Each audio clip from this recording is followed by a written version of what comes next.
MIM का पलड़ा यहाँ पर भारी है, ये तो आपको भी पता है, मुझे भी पता है। एमएलए रह चुके हैं, इम्तियाज जलील के रूप में खासदार रह चुके हैं, बहुत भव्य वोट उनको मिले हैं। तीन एक तरफ से मुस्लिम चेहरा वो देंगे, फिर उसके अलावा इधर से मुस्लिम चेहरा रहेगा, जनता फिर यहाँ पर कहीं ना कहीं कश में आ जाएगी। सबसे पहली बात तो ये है कि ये हफ्ते भर के अंदर ये पार्टियों ने तय करना चाहिए, चाहे एमआईएम पार्टी हो, चाहे कांग्रेस की पार्टी हो, अलायंस वाली, या उद्धव ठाकरे साहब की हो, कि कहां से कौन सा हम उम्मीदवार या किसको जगह छोड़, मतलब आपके मतलब है कि इंडिया अलायंस के साथ इन्होंने ये हफ्ते भर में ये तय करना चाहिए। ऐसी मेरी राय है, मैं कोई पार्टी का कोई मेंबर हूं नहीं, मेरे को ये लगता है कि इन्होंने हफ्ते भर में उनके दोनों साइड से कौन उम्मीदवार फाइनल रहेंगे वो डिक्लेयर करना चाहिए। अच्छा, जैसा पूर्व के ताल्लुक से गफ्फार कादरी साहब है, ये अच्छा नाम है। अगर समीर साजिद बिल्डर कर रहे होंगे एमआईएम से कोशिश, तो वो भी नौजवान के एतबार से है। मैं ये चाह रहा हूँ कि हर पार्टी ने अपने उम्मीदवारों को ऑल ऑफ सडन डिक्लेयर करना चाहिए, ताकि लोगों को दूसरे लोगों को जैसा इम्तियाज साहब की बात है, मेरी नजर में वो खासदार नहीं भी है तो मैं उनको खासदार ही समझता दिल के अंदर, भले मेरे उनके साथ उतना वो खासदार रहे भी और नहीं भी रहे तो वही लेवल के माने जाते। हाँ। तो उन्होंने तो मेरी तो राय है कि आमदार की इलेक्शन उन्होंने नहीं लड़ना, उन्होंने फिर से जब पार्लियामेंट के लिए तैयारी करना, मौका आएगा ना। उसी अफसर खान मुकामी लोकल थे रहने वाले औरंगाबाद के, वो भी पैदाइशी कार्यकर्ता है, उनको भी वोट गए। तो एक तीन लीडर अगर सरी की ताकत के है, उसमें से एक आदमी को टिकट अगर मिल गया तो दूसरे लोग नाराज हो जाते, उसकी लेवल को नीचे करने की कोशिश करते। Yes yes. आपको क्या लगता है इस बार इंडिया अलायंस ने कितनी मुस्लिम समाज को टिकट देना चाहिए महाराष्ट्र भर में या मराठवाड़ा में, कितनी लगभग कितनी मिलनी? आप लोग देख रहे हैं औरंगाबाद अपडेट्स, मैं हूं अल्ताफ हुसैन। जिस तरीके से हमने देखा कि लोकसभा का इलेक्शन हुआ, उसके बाद जो रिजल्ट आए, कहीं ना कहीं देखा यह गया कि जिस तरीके से बीजेपी सरकार ये कह रही थी कि 400 पार का आंकड़ा हो, कांग्रेस वहां पर उनको रोकने की कोशिश की, इंडिया अलायंस ने उनको रोका।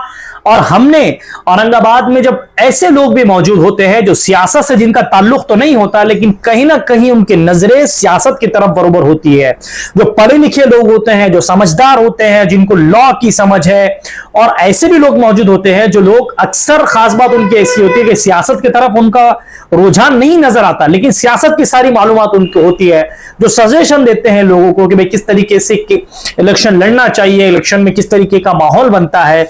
मेरे साथ आज एक ऐसी शख्सियत मौजूद है, AR अंबरी एडवोकेट है, हाईकोर्ट में जाते हैं, हाईकोर्ट प्रैक्टिस करते हैं। उसके अलावा इनकी जो नजरें होती है वो अक्सर सियासत की तरफ होती है। लोकसभा में हमने इनसे मिले थे, जो उस वक्त जब इनसे बातचीत हुई थी, इन्होंने कई तजवीजें उस वक्त बताई थी। आज मैं इनसे बात करने की कोशिश करूंगा, विधानसभा पर इनसे बात करेंगे। सर वेलकम है आपका औरंगाबाद अपडेट। सर, जिस तरीके से हम लोग आज देख रहे हैं, कई पार्टियों के चेहरों के नाम सामने आ रहे हैं, उसके अलावा अंबरी साहब ये देखने को मिल रहा है कि कई नाम सामने आ भी चुके हैं, किसी पार्टी की तरफ से नाम आ रहे हैं, 4 चेहरे 5 चेहरे, किसी की तरफ कोई पार्टी में उम्मीदवारी मांग रहा है। उसी के चलते मैं आपसे छोटा सा सवाल ये करूंगा कि लोकसभा का जो इलेक्शन हुआ, जो रिजल्ट हमारे सामने आए, उसी को देखते आपको क्या लगता है कि इस बार महाराष्ट्र का रिजल्ट क्या होगा विधानसभा का?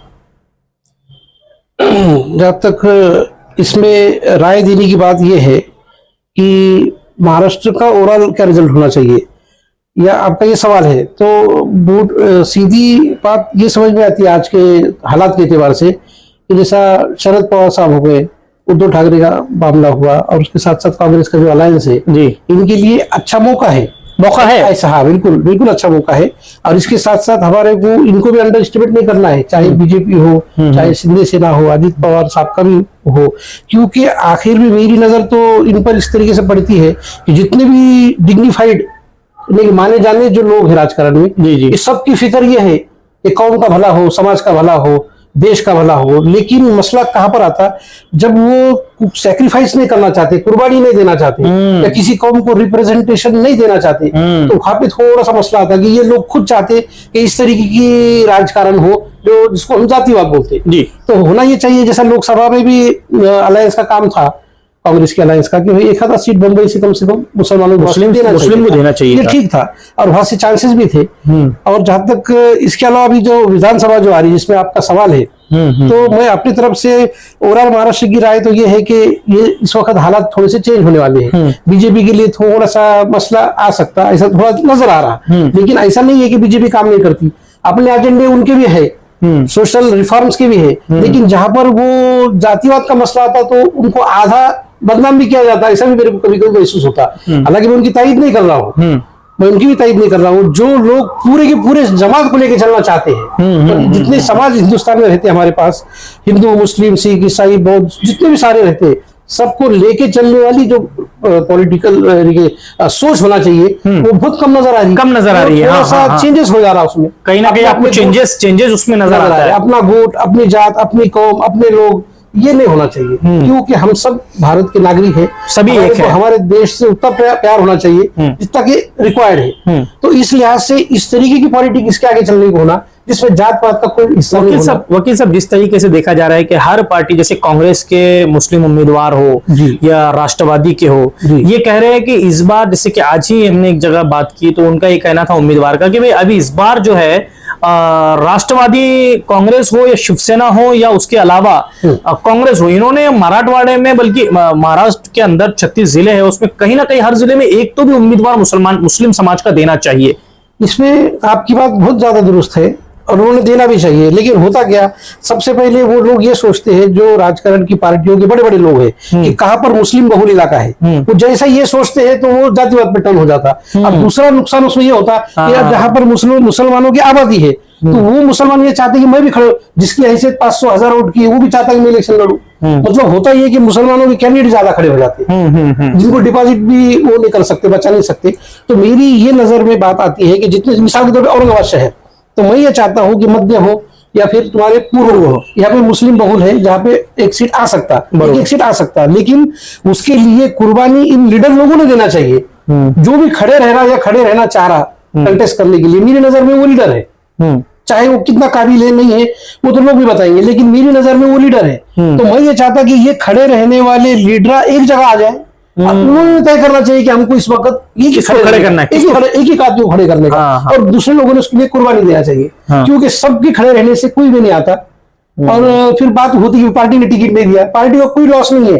पार्टी को अगर आप लोग ये जमानत देते होंगे, चाहे शरद पवार साहब की पार्टी हो, भले अजित पवार साहब की पार्टी हो, शिंदे साहब की पार्टी हो, कि हम इस जगह से एक ही मुसलमान को खड़े करेंगे, तो मेरी वैसी उम्मीद है कि वो बिल्कुल तुम्हारा सुझाव एक्सेप्ट करेंगे, क्योंकि उनको खुद मालूम है कि तुम्हारे सीट कम है, तुम्हारे लोग ज्यादा खड़े रहते, तुम खुद नहीं आ सकते, फिर हमने तुमको टिकट दे के हमारे क्यों जाया। अच्छा वकील साहब, जैसे एक चीज, जैसे आप कह रहे हैं कि भाई किसी ना किसी को कुर्बानी तो देना पड़ेगी, बिल्कुल देना पड़ेगा, लेकिन अब अगर इसमें देखा जाता है कि कांग्रेस ने, अगर चलिए सपोज मुस्लिम सीट यहाँ से छूटती है पूर्व से, राष्ट्रवादी को अगर छूटती है मध्य से, तो अभी इस वक्त जिस तरीके से हम जो हालात देख रहे हैं, क्योंकि एमआईएम का पलड़ा यहाँ पर भारी है, ये तो आपको भी पता है, मुझे पता है, एमएलए रह चुके हैं, इम्तियाज जलील के रूप में खासदार रह चुके हैं, बहुत भव्य वोट उनको मिले हैं, 3,41,000 के करीब से बल्कि ज्यादा वोट उनको मिले हैं। तो अब कैसा जंपिंग हो जाएगा, क्योंकि एक तरफ से मुस्लिम चेहरा वो देंगे, फिर उसके अलावा इधर से मुस्लिम चेहरा रहेगा, जनता फिर यहाँ पर कहीं ना कहीं कश में आ जाएगी। सबसे पहली बात तो ये है कि ये हफ्ते भर के अंदर ये पार्टियों ने तय करना चाहिए, चाहे एमआईएम पार्टी हो, चाहे कांग्रेस की पार्टी हो, अलायंस वाली, या उद्धव ठाकरे साहब की हो, कि कहां से कौन सा हम उम्मीदवार या किसको जगह छोड़, मतलब आपके मतलब है कि इंडिया अलायंस के साथ में इनके साथ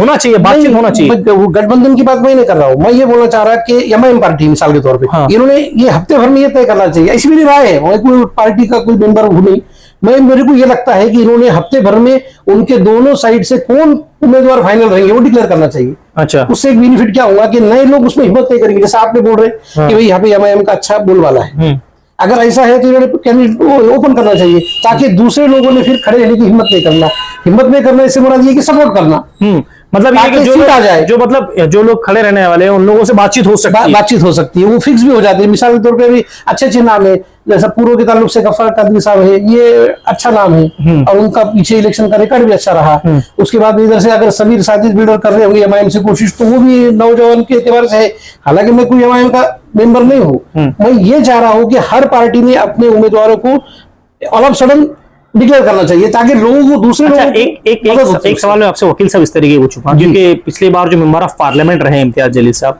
आपको लगता है कि इस बार उन्होंने इलेक्शन लड़ना चाहिए, क्योंकि उनको भी कहीं ना कहीं रहना पड़ेगा ना। कुछ लोग कैसे रहते हैं कि जैसा इम्तियाज जलील साहब की बात है, मेरी नजर में वो खासदार नहीं भी है तो मैं उनको खासदार ही समझता दिल के अंदर, भले मेरे उनके साथ उतना मामला नहीं है, लेकिन कुछ लोगों को अल्लाह ताला ने इतना आगे लेके गया रहता है कि वो अपने जगह पे डिग्निफाइड रहते हो, वो खासदार रहे भी और नहीं भी रहे तो वही लेवल के माने जाते। तो उन्होंने तो मेरी तो राय है कि आमदार की इलेक्शन उन्होंने नहीं लड़ना, उन्हें फिर से जब पार्लियामेंट के लिए तैयारी मौका आएगा ना उसी लाइन से आगे जाना, जब तक खिदमत करना पार्टी की भी और लोगों को। नहीं साहब, वकील साहब, जिस तरीके से इस बार लोकसभा का इलेक्शन हुआ, मैं आपको उधर पीछे ले चलता हूँ जी। जो वोटिंग हुई है, जी। जैसे देखा ये गया कि इम्तियाज अली साहब को मुस्लिम वोटिंग पड़ी है, मतलब हिंदू समाज की वोटिंग बहुत कम पड़ी है। काम के मुकाबले में अगर हम देखेंगे, अगर और आप मिलकर दोनों अगर वो करेंगे, अखबारों की सुर्खियां या उनका पार्लियामेंट में आवाज बुलंद होना, तो आपको नहीं लगता कि भाई वोट टर्न नहीं हुए, या विकास के नाम पे या काम के ऊपर वोट नहीं दिए गए? मेरी स्टडी के मुताबिक अगर उनको नॉन मुस्लिम के 100 वोट मिलना चाहिए थे तो 60-65 तक तो मिल भी गए। लेकिन मुसलमानों की वोटिंग जैसा खैरे साहब कांग्रेस अलायंस के थे, इस वास्ते भी चले गए। अफसर खान मुकामी लोकल थे, रहने वाले औरंगाबाद के, वो भी पैदाइशी कार्यकर्ता है, उनको भी वोट गए। तो मुस्लिम वोट थोड़े से 60-70-80 हजार चले भी गए, 60-70 पीछे नहीं गए थे। ये भी होगा। तो और गैरों के भी, नॉन मुस्लिम लोगों के भी वोट खासदार साहब को मिले, तुम्हारे मिलते मिले इसमें मेरे हिसाब से। तो इस बार जैसा क्या माहौल है पढ़े लिखों में, क्या माहौल है, क्या चाह रहे हैं पढ़े लिखे लोग? पढ़े लिखे लोग हमेशा से चाहते हैं कि भाई सही लाइन का विकास हो, और वो पार्टी के इंटरनल राजकारण की वजह से या पार्टी के अंदर जो खड़े रहने की होड़ रही थी लोगों में, उनके एतबार से वो बात सक्सेस नहीं होती। एक टीम लीडर अगर सरी की ताकत के है, उसमें से एक आदमी को टिकट अगर मिल गया तो दूसरे लोग नाराज हो जाते, उसकी लेवल को नीचे करने की कोशिश करते। इस एतबार से पार्टी बढ़ती नहीं। और लोग बेचारे वही उम्मीद करे हुए रहते कि चलो भाई कुछ नया होगा, कुछ नया देखने, हमारे काम होंगे। तो ऐसे किसी के कोई काम होते नहीं। अच्छा, आपको क्या लगता है इस बार इंडिया अलायंस से कितनी मुस्लिम समाज को टिकट देना चाहिए महाराष्ट्र भर में या मराठवाड़ा में? कितनी लगभग कितनी मिलनी चाहिए? सही बात तो ये है कि जहां देखो एक काम जो होता ना, किसी भी लाइन की एक सोच रही थी, तो पार्टी की जो सोच रही थी वो मालिकाना सोच रही थी, वो मालिक रहते। जैसा काम होता ना, तो एक लेबर काम करता बिल्डिंग में और एक कॉन्ट्रैक्टर काम करता, इसी तरीके से एक मालिक भी रहता। लेबर भी बोलता कि मैं बना रहा, और गलत नहीं रहता। वो कॉन्ट्रैक्टर भी बोल रहा कि ये मेरा काम है, मैं कर रहा हूँ, वो भी गलत नहीं रहता। लेकिन मालिक भी बोलता कि ये भी मेरा है, लेकिन मालिक की जो फिक्र रही थी, जब उसके अंदर जो बात रही थी ना, उसमें जान रही थी। तो मालिक बन के ये पार्टियां मालिक है एक हिसाब से, उसके जो बड़े लोग हैं वो ये सोचते कि ये काम होना जाना चाहिए। मैं अगर किसी खड़े करूंगा उसने आ जाना चाहिए। इस वास्ते उन्होंने इनको नहीं दिए, उनको नहीं दिए, ये बोलने में तुम औरंगाबाद से बताओ पार्टियों को कि हम यहाँ से एक ही मुसलमान खड़े करेंगे, तो मैं समझता उनको झुकना पड़ेगा, उनको मुसलमान को ही टिकट देना पड़ेगा। तो जितना जहां से तुम्हारे सीट आ सकते, मुस्लिम लोगों की सीट जहां से आ सकते, वहां से एक एक आदमी को सजेस्ट करके तुम्हें पार्टी को देना चाहिए। अगर ऐसा हुआ तो 40 तक भी सीट मिल सकती है। अच्छा, आपको लगता है इस बार ऐसा होगा कि महाराष्ट्र के अंदर जैसे कि मुस्लिम कैंडिडेट अगर दिया जाए, जैसे फॉर एग्जांपल सेंट्रल से अगर राष्ट्रवादी ने ख्वाजा शरफुद्दीन को अगर टिकट देती है, तो आपको लगता है कि हिंदू समाज के वोट टर्न होंगे? अगर पार्टी ने कभी टिकट दी और इधर से कैंडिडेट ज्यादा मुकाबले में नहीं रहे, नहीं। तो पार्टी के लोग नॉन मुस्लिम ही रहे तो करेंगे इंशाल्लाह। इस बार 50% की तो पूरी उम्मीद है कि करेंगे। 50%? बिल्कुल करेंगे। क्योंकि इंडिया अलायंस के नाम पर जो वोट पड़े पूरे महाराष्ट्र भर में, जैसे औरंगाबाद छोड़कर जो वोट मिले हैं मुस्लिम समाज के, मुझे लगता है ये पहली बार हुआ होगा शायद। मुझे तो पता नहीं पिछले क्या हुआ, लेकिन मुझे तो ऐसा लगता है पहले इलेक्शनों में शायद ऐसा नहीं हुआ होगा कि मुस्लिम समाज ने शिवसेना को भी वोट दे दिया, कांग्रेस को भी वोट दे दिया, राष्ट्रवादी को भी वोट दे दिया, और जो है तो इंडिया अलायंस के नाम पर थैले भर भर के वोट दिया। तो इस बार आपको लगता है कि यहाँ पर ये ऐसा हुआ? नहीं, लोकसभा में खासतौर पे लोगों की एक फिक्र थी उमूमी तौर पे कि भाई बीजेपी को रोकना है। और उन लोगों का एजेंडा था कि 400 पार, फिर हम ये करेंगे वो करेंगे। तो कुछ लोगों ने सोचे, जो सोशल लोग हैं, जो शांतता प्रिय लोग हैं, उनको लगता है कि भाई कुछ गलत होने से बेहतर है तो अलर्ट हो जाओ। तो इस वास्ते भी कांग्रेस को मतलब ज्यादा अलायंस पड़ा। अच्छा वकील साहब, मेरा एक आखिरी सवाल आपसे ऐसा है इस तरीके का, आप जैसा देखने को ये मिल रहा है कि भाई जैसे कि आपने बात की कि इतने नाम सामने आ रहे हैं, इतने लोग मतलब लड़ना चाह रहे हैं, तो आप क्या चाहते हैं कि भाई किस तरीके का प्लानिंग बने, जैसे कि आपकी नजरें रहती है? मेरी नजर में सबसे पहले जो भी पार्टी यहाँ से खड़े करने वाली है, खासतौर में औरंगाबाद की अगर बात की जाए तो इन्होंने अपने उम्मीदवार डिक्लेयर करना चाहिए। उससे बेनिफिट ये मिलेगा कि दूसरा आदमी सोचेगा कि मैं खड़े रहूं कि नहीं खड़े रहूं, पहली बात। और आपस में उनका भी सेटलमेंट हिसाब से कर सकते हो बिल्कुल। हाँ, जहां इलेक्शन 15 दिन पे है, उसके बाद में सब करने से कुछ हासिल होने वाला नहीं, आइन वक्त पे कुछ होगा नहीं। ये मैं मुस्लिम बेल्ट के वास्ते बात कर रहा, चाहे मालेगांव हो, चाहे धुलिया हो, जहां पे मुस्लिम बहुल आपको लगते हैं, वहां की पॉलिटिक्स इस तरीके से होना चाहिए कि अपने कुछ ना कुछ नुमाइंदगी मिल सके आराम से, आगे चल के पार्लियामेंट उसमें विधानसभा में आवाज उठे। जी ठीक है, थैंक यू सो मच। ये थे वकील साहब AR अंबरी साहब। जैसे इनकी ये फिक्र है, इनकी ये सोच है कि भाई इस बार हर पार्टी ने अपना कैंडिडेट जल्द से जल्द डिक्लेयर करना चाहिए। इसलिए डिक्लेयर करना चाहिए क्योंकि मेहनत के लिए वक्त कम है, और जो लोग, जैसे कि इन्होंने कहा कि अगर मुस्लिम इलाके, जिस तरीके से इन्होंने बात की, इनकी जो फिक्रे हैं, इनका ये मानना है कि अगर मध्य से और पूर्व से मुस्लिम आमदार अगर आप चाहते हैं तो बाकी लोगों को कहीं ना कहीं कुर्बानी देना पड़ेगी। आप कैसा, इन लोगों, जैसे पूरा वकील साहब ने तफसीर आपके सामने रखा है, किस तरीके का प्लानिंग है, किस तरीके का आप लोग बात कर सकते हैं। और जैसा वकील साहब ने कहा कि खास बात, इस बात ऐसी उनसे बात करके पता चली है कि इस बार विधानसभा में सारे महाराष्ट्र भर में, चाहे हिंदू समाज को टिकट मिले चाहे मुस्लिम समाज को टिकट मिले, वहां पर वोट टर्न होगा। कहीं ना कहीं किस तरीके की प्रतिक्रिया बनेगी, अब क्या माहौल होगा, कौन किस पार्टी में जाएगा, किसको टिकट मिलेगा, किसका टिकट कटेगा, देखने के लिए हमारे साथ जुड़ते रहिए। कैमरामैन जियाउल हक के साथ मैं अल्ताफ हुसैन, आप लोग देख रहे हैं औरंगाबाद अपडेट्स।